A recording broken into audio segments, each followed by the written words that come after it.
یہ صدائے حریت جموں کشمیر ہے۔ خصوصی اپڈیٹ کے ساتھ ابن سلام۔ بھارت کی غیر قانونی زیر تسلط جموں کشمیر میں خواتین سب سے زیادہ بھارتی ریاستی دہشت گردی کی شکار ہیں۔ خواتین کے عالمی دن کے موقع پر کشمیر میڈیا سروس نے ایک مفصل رپورٹ جاری کرتے ہوئے کہا ہے کہ بھارتی فوج کے ہاتھوں گزشتہ 32 برسوں کے دوران شہید کیے گئے 95,747 کشمیریوں میں ہزاروں کی تعداد میں خواتین شامل ہیں، جبکہ صرف 2021 کے بعد سے ہی 675 خواتین شہید کی گئیں۔ بھارتی ریاستی دہشت گردی کے سبب اب تک 11,236 خواتین کی بے حرمتی ہوئی، 3 سالہ بچے سمیت درجنوں لڑکیاں پیرٹ لگنے سے معذور اور 22,924 خواتین بیوہ ہوئیں، جبکہ ہزاروں اپنے بیٹوں، شوہروں، بھائیوں اور والدین سے محرومی کے سبب سماجی و معاشی اور نفسیاتی مسائل کا بری طرح شکار ہوئی ہیں۔ یوم خواتین کے موقع پر اسلام آباد پاکستان اور مظفر آباد آزاد کشمیر میں احتجاجی مظاہرے کیے گئے۔ اسلام آباد میں اقوام متحدہ کے سیکرٹری جنرل کے نام ایک یادداشت پیش کی گئی۔ سابق آسٹریلیائی سینیٹر لی ریانن نے عالمی یوم خواتین کے موقع پر اپنے ویڈیو پیغام میں دنیا پر زور دیا ہے کہ وہ اس دن کو کشمیری خواتین کے ساتھ اظہار یکجہتی کے طور پر مناتے ہوئے ان کے خلاف ہونے والے ریاستی جرائم کو بے نقاب کرے۔ انہوں نے کہا کہ بھارتی فوج کی طرف سے چونکا دینے والے ان جرائم کے باوجود انہیں سزائیں نہیں دی گئیں۔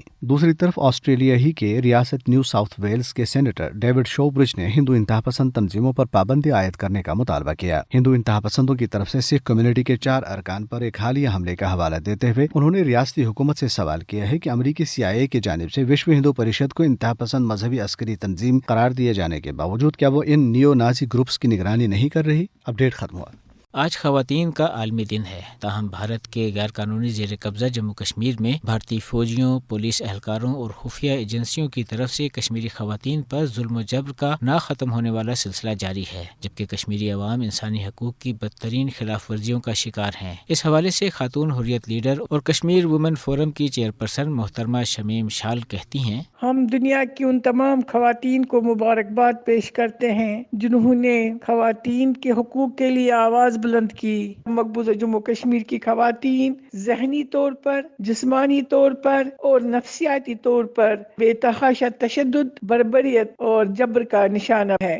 آج خواتین کے عالمی دن کے حوالے سے ہم اپیل کرتے ہیں کہ اگر اقوام متحدہ نے کشمیریوں کو یہ حق دیا ہے کہ وہ پرامن جدوجہد کر کے اپنے حق خود ارادیت کے حصول کے لیے کام کر سکتے ہیں، تو وہ خواتین ہیں جو اپنی بچوں کی پرورش، ان کی تعلیم و تربیت اور ان کو صحت مندانہ زندگی فراہم کرنے سے اس وقت معذور ہے۔ آج کشمیر کی بہادر مائیں اور بیٹیاں جیلوں میں بھارت کا مقابلہ کر رہی ہیں۔ مقبوضہ جموں کشمیر کی خواتین اپنا بنیادی حق آزادی مانگتے ہیں، اس کو واگزار کرانے کے لیے کشمیر کی خواتین کا ساتھ دینا ہوگا۔ تمام تر بھارتی ظلم اور جبر کے باوجود کشمیری خواتین اپنے بنیادی حقوق کی واگزاری کے لیے پرعزم ہے اور کشمیری قوم اپنے حق خود ارادیت سے کم کسی چیز پر آمادہ نہیں۔